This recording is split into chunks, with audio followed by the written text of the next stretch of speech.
करते, ढकोसला करते, बर्गबाद देखते, दान पात्र लगवाते, तो बाबूजी बीमारी हम भी फैलाते। जब ऐसा हम करते नहीं तो अब आए हैं आपने ही इस शरीर के माध्यम से संसार को भी आजाद किया जा सकता है। जब आजाद होना चाहोगे तो, नहीं चाहोगे तो संभव नहीं है। बहुत बुरी बीमारी है, समझो। इसलिए नारायण हरि परमात्मा ने लागू किया है, मानव धर्म सत्य था, है और रहेगा। मानवता भाईचारा, अनेकता में एकता, मानव को गले लगाना, मानव से प्रेम करना, टूटी हुई मानवता को जोड़ना, बिखरी हुई मानवता को इकट्ठा करना और इंसान बनाकर सद्मार्ग का मार्गदर्शन कर देना।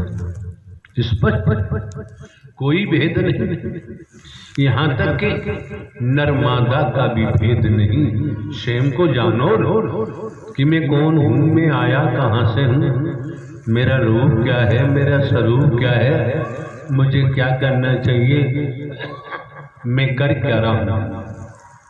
स्वयं को जानो। जब तक बाबूजी स्वयं को नहीं जानोगे तब तक ये मानवी चोला कभी सार्थक होने वाला नहीं है। अंधकार में फायर करने से कोई निष्कर्ष निकलता नहीं है। आज कई दिन पहले सुंदरबन लखीमपुर खीरी के श्रीमान जी लाला जी थे, प्रवास पर कोई बात की तो ब्रह्म की बात कहने लगे। तू यार यहाँ क्यों आते हो, पढ़े लिखे बुद्धिमान हो, जब वेदों के द्वारा, शास्त्रों के द्वारा, पुराणों के द्वारा, साधु संत महात्माओं के द्वारा, गुरुओं के द्वारा ये जग जाहिर है कि भगवान जी कण कण में है, पत्ते पत्ते में है, डाली डाली में है, हर जगह है, कण कण में शंकर है। तो यार किराया भाड़ा खर्च करके क्यों मारे मारे घूमते हो। लेकिन ये भी ध्यान रखना चाहिए, ये भी ध्यान रखना चाहिए क्या आपके पिताजी का देहावसान हो गया और वो दुकान की भली भांति रखवाली करते थे। आपके पिताजी का देहावसान हो गया और वो खेतों में फसल की भली भांति देखभाल करते थे और पिताजी का देहावसान हो गया। आप अपने बुढ़ापे अपने पिताजी के का पुतला हर खेत में बना के खड़ा कर दो, व्यापार स्थल पे बना के खड़ा कर दो और उनके हाथ में डंडा, राइफल, बंदूक कुछ भी दे दो कि पिताजी रखवाली करना, मैं तो ससुराल जा रहा ससुराल जा रहा हूँ, मैं बेटे की ससुराल जा रहा हूँ, तुम रखवाली करना। 1000 पुतले बना दो, तुम्हारे पिताजी की रखवाली नहीं कर सकते। अगर आपके पिताजी जीवित हैं तो पक्की रखवाली करेंगे, पक्की रखवाली होगी। कोई गड़बड़ करेगा तो उसे दंड भी देंगे। वही तो सजा जी बता रहे हैं, वही तो सजा जी जानकारी दे रहे हैं। बुजुर्ग है, जमाना देखा है, संसार देखा है, तो हम प्रमाण के साथ कहते हैं। कैसे? चोर चोरी करता है तो ब्रह्म रोकता क्यों नहीं? डकैत डकैती डालता है तो ब्रह्म रोकता क्यों नहीं? अपहरण करता है तो रोकता क्यों नहीं? मर्डर करने वाला मर्डर करता है, ब्रह्मरूप क्यों नहीं? व्यभिचार करने वाला जबरदस्ती व्यभिचार करता है तो ब्रह्मरूप क्यों नहीं रोकता? और अगर आपके पिताजी जीवित हैं तो उनकी निगाह के सामने अपराध हो रहा है, वो जरूर रोकेंगे। वो अपना जीवन नहीं देखेंगे, वो धर्म समझेंगे कि मेरा धर्म है। धर्म द्वापर के लेख में जाइए, भरे दरबार में वैदिक काल द्वापर का लेख होता है। भरे दरबार में जहां धृतराज सम्राट बने हस्तिनापुर के विराजमान है, वैदिक काल के इतिहास के मुताबिक, वेदों के मुताबिक परम ज्ञानी, आंखों में रोशनी नहीं, पूरा दरबार खचाखच भरा हुआ है। उनका ज्येष्ठ पुत्र दुर्योधन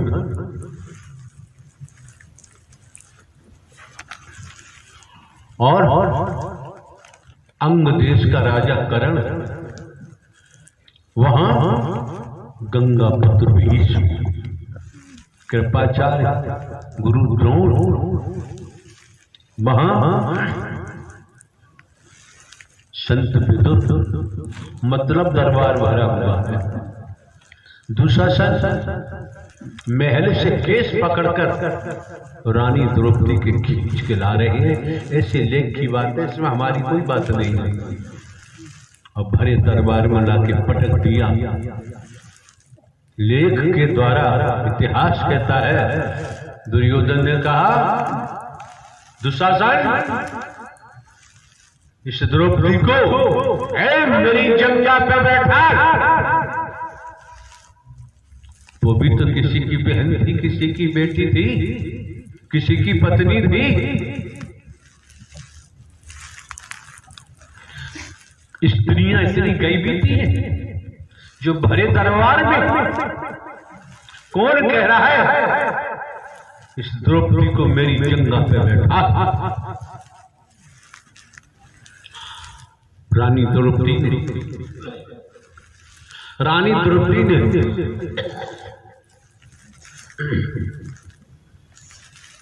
गंगा पुत्र भीष्म को पुकारा, पितामह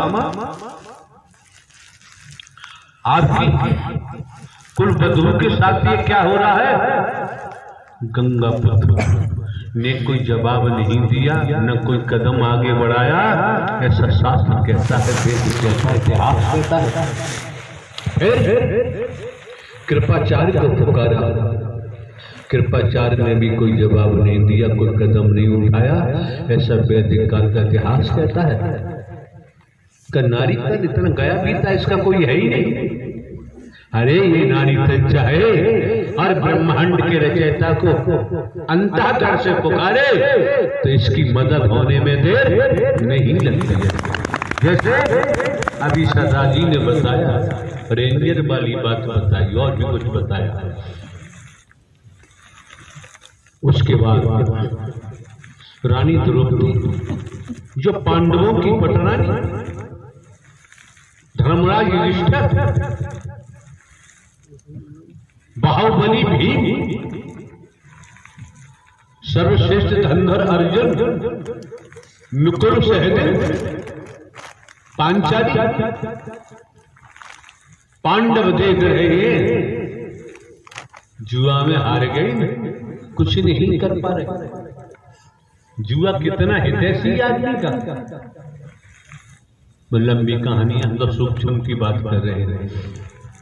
फिर गुरु द्रोण को पुकारा और पांचाली द्रौपदी ने कहा कि आप मेरे पिता कामपिल नरेश के दोस्त हैं और मेरे पतियों के गुरु हैं। दोनों संबंधों से किसी संबंध से मेरी लाज बचाओ। गुरु द्रोण ने कोई कदम नहीं उठाया और ना ही कुछ बोले। पांचाली को निवस्त्र करते रहे, निवस्त्र करते रहे।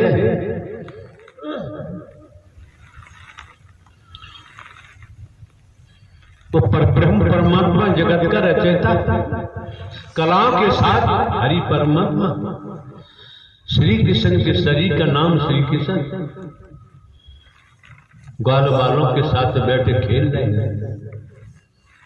चाकू हाथ में लिया, सेव काटने लगे, हाथ कट गया।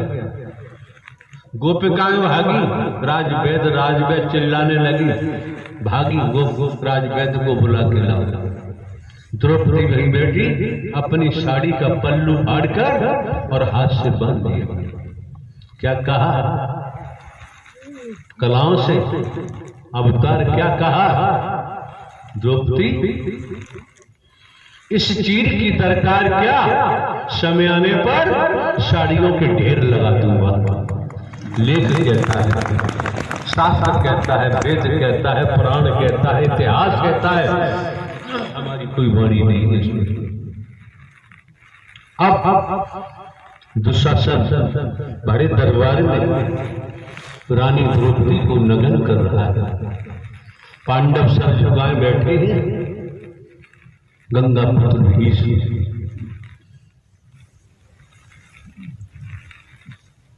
गुरु द्रोण जितने भी मौजूद थे सबको पुकारा, किसी ने मदद नहीं की। जब यहां सुनो, सहारा पकड़े हुई है, द्रौपदी साड़ी पकड़े हुए है, दुशासन नग्न कर रहा है। जब दुनिया के सहारे पुकारे, किसी की मदद नहीं, सारे सहारे छोड़कर और समर्पण कर दिया तो हरि परमात्मा को द्रौपदी की लाज बचाने में नहीं लगी। ऐसा वैदिक काल का इतिहास बताता है। नारायण हरि ब्रह्मांड के रचयिता हैं। वेतन है, वेतन ही तन में है, तन में रहते हुए वेतन है। श्रीमान जी, दुनिया बच के जाएगी कहां? इस इतिहास बताता है। देखिए कैसे पाप लगता है। वही श्राप लगा। शिकंडी का नाम सुना होगा, इतिहास बताता है। किसी सुना शिकंडी का नाम? काशी नरेश की बेटियां थी। काशी नरेश की 3 बेटियां, 3 राजकुमारियां। उनका स्वयंवर होने जा रहा था और तीनों राजकुमारियां ने अपने अपने राजकुमारों को शादी करने के लिए तय कर लिया था मन ही मन में। दोनों राजकुमार मौजूद, दोनों राजकुमारियों की शादी हो रही है। तीसरी राजकुमारी का भी राजकुमार नहीं आया, लेट हो गया। उन्होंने भी मन बना लिया था उन्हीं के साथ शादी करूंगी। तब तक गंगा पुत्र भीष्म पहुंचते गए और दहाड़ते हैं अपने तीर तलवार से बरमाला उस कन्या के गले में डाल देते हैं और कहा, घोषणा की कि मैं शादी नहीं करूंगा। शादी किसके साथ होगी? अपने अनुज के साथ, जो रानी शकुंतला का बेटा था। कैसा हमारे सुनने समझ में आया। तब तक उस राजकुमारी ने इस राजकुमार को मन ही मन तय किया। वो आ गया, उसे पता चला राजकुमारी उस राजकुमार के पास जा रही है, तो राजकुमार ने मना कर दिया, अब मैं तुझसे शादी नहीं कर सकता। रथ में बैठालकर गंगा पुत्र भीष्म लेके चल दिए। हस्तिनापुर पहुंचे और वहां पहुंचकर शकुंतला को बताया, अपनी माता शकुंतला को बताया। क्या होता है?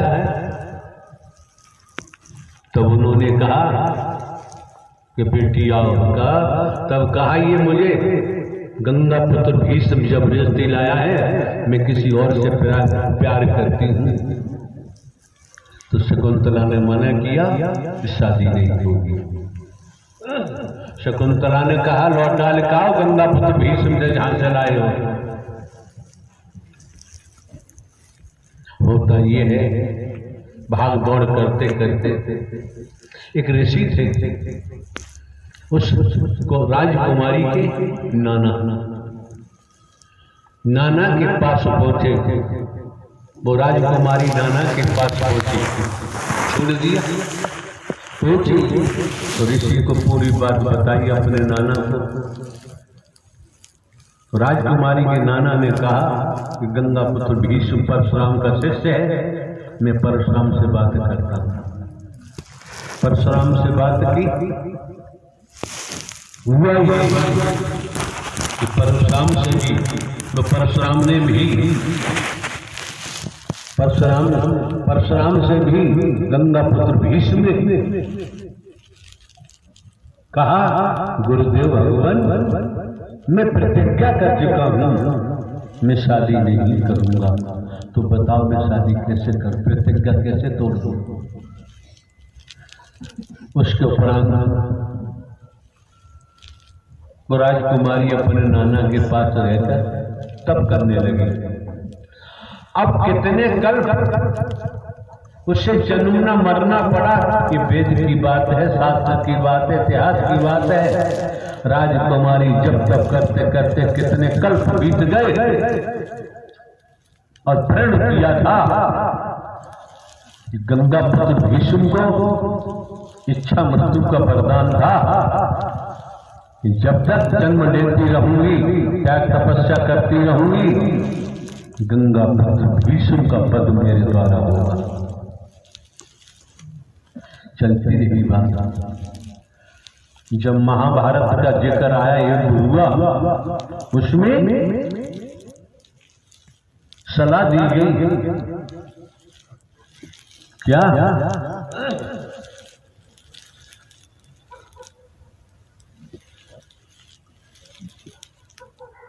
उस समय प्रथा रही होगी आशीर्वाद की। आज तो सारा खेल कर्म से ही मिलता है। आज वरदान की जरूरत नहीं है। परमात्मा की भक्ति में आशीष मिलता है। वरदान फेल हो जाता है, वरदान नष्ट हो जाता है, वरदान तिड़ी बिड़ी हो जाता है और वरदान पाने वाले का नाश हो जाता है। लेकिन परमात्मा हरि की भक्ति से आशीष मिलता है, आशीष कामयाब होता है। आशीष को कोई बिखेर नहीं सकता, तो नहीं सकता। ऐसा वेद शास्त्रों पुराणों में भी आया है। बहुत लंबी कहानी, हम सूक्ष्म में सार रख रहे हैं। तो गंगा पुत्र भीष्म किसी के हटाए हट नहीं रहे थे, अर्जुन की भी पेश नहीं गई। तो धर्मराज युधिष्ठिर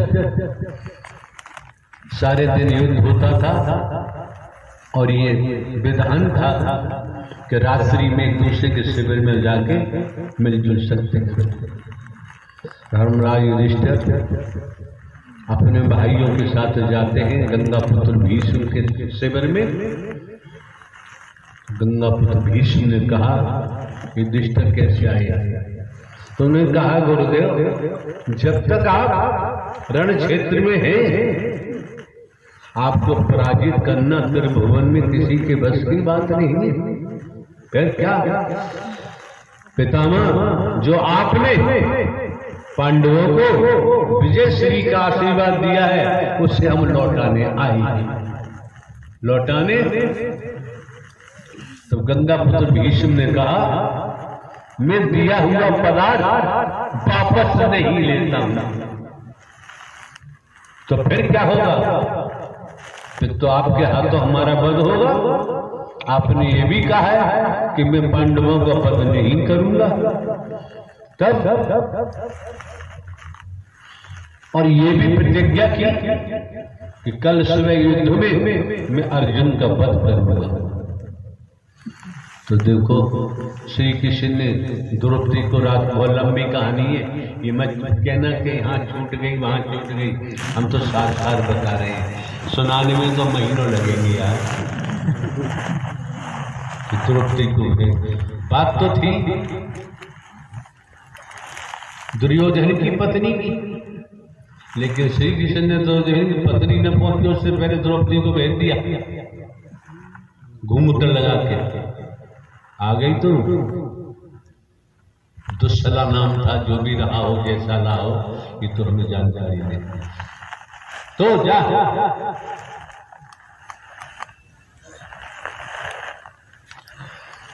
तेरा सुहाग अमर रहे। तुरंत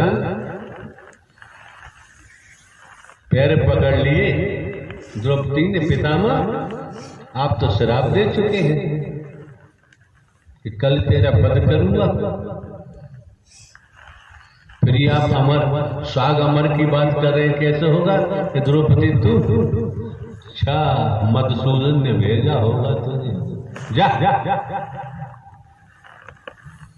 सुहाग अमर रहेगा, बोल दिया तो बोल दिया। बहुत लंबी कहानी है।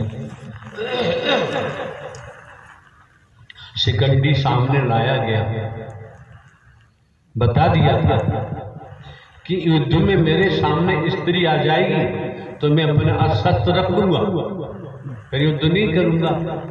शिकंडी भी औरत थी। अर्जुन ने अपना रथ में खड़ा किया सामने और शिकंडी को देखा, गंगा पुत्र भीष्म ने अस्त्र रख दिया। तब अर्जुन ने वार किया, शरीर में बाण ही बाण, बाण ही बाण, बाणों की सैया बना दी। इतना सब होने के बाद भी गंगा पुत्र भीष्म की प्राणवायु नहीं निकल रही। किस बात का दंड मिल रहा है? कितने समय तक घायल बने रण क्षेत्र में पड़े रहे, आज कोई सुनने समझने को तैयार नहीं है। हम कर रहे हैं, आप कर रहे हैं, क्या हमको भोगना नहीं पड़ेगा? आपको भोगना नहीं पड़ेगा? अपने बच्चों को शिक्षा क्यों नहीं देते? अपनी बहन बेटियों को शिक्षा क्यों नहीं देते? फंसे पड़े हैं मोह माया में, कि मोह माया तो डस लेगी, छोड़ेगी। गंगा पुत्र भीष्म मर नहीं रहे हैं, कैसे कैसे कहा हो रहे हैं, भूल गए। द्रौपदी ने पुकारा, न कदम उठाया। गंगा पुत्र भीष्म बोले जाते तो कोई दुर्योधन द्रौपदी को नगन निवस्त नहीं कर पाता। श्राप लगा, तो श्राप लगने में देर नहीं लगती है। आज तो हम इतने स्वार्थी हैं, निज स्वार्थ में डूब कर कभी सत्य के मार्ग पर केवल धन दौलत पैदा करना चाहते हैं, झूठों का ही साथ देना चाहते हैं, अधर्मियों का ही साथ देते हैं, तो भला होगा कहाँ से? नहीं होगा। बात आती है, लंबी कहानी है। गंगा पुत्र भीष्म के बाद गुरु द्रोण भी, द्रौपदी का भाई धृष्टद्युम्न, श्री कृष्ण ने कहलवा दिया भीम से, अश्वत्थामा मारा गया, मारा गया, मारा गया। एक हाथी का नाम अश्वत्थामा था। हाथ पैर ढीले हो गए गुरु द्रोण के, उनके बेटा का नाम भी अश्वत्थामा था। सब पकड़े हैं, अश्वत्थामा मारा गया। घबरा युधिष्ठिर को बुलवाया, धर्मराज तुम बताओ, अश्वत्थामा मारा गया। धर्मराज कभी झूठ नहीं बोलते थे, ऐसा लेख कहता है। उन्होंने कहा गुरुदेव मारा गया। अस्त्र रख दिए गुरु द्रोण ने, और धृष्टद्युम्न द्रौपदी का भाई आया, खड़ा कराया और धड़ से सर अलग कर दिया। ये श्राप नहीं है तो क्या है? मेरी में फंसे पड़े। तो जो भी आप सुन रहे थे आपके सम्मुख सरदार जी खड़े हुए हैं। अभी किसी को पता नहीं अगली सांस आएगी अथवा नहीं आएगी, किस घमंड में है, सत्य के मार्ग पर चल नहीं पाते, सत्य के मार्ग पर दिखाई देते हैं लेकिन बात अधर्म की कहते हैं, मोह माया का साथ देते हैं, शैतानों का साथ देते हैं। अगर हम आपको तपस्या के बारे में बताएंगे तो सबकी खोपड़ी फूट जाएगी कि तपस्या कौन करता है, और तपस्या किन किन की सारी बात बताएंगे तो पबंड खड़ा हो जाएगा। वो हकीकत है जो हम बताएंगे सत्यता है, उसमें एक कतरा भी गड़बड़ नहीं होगा।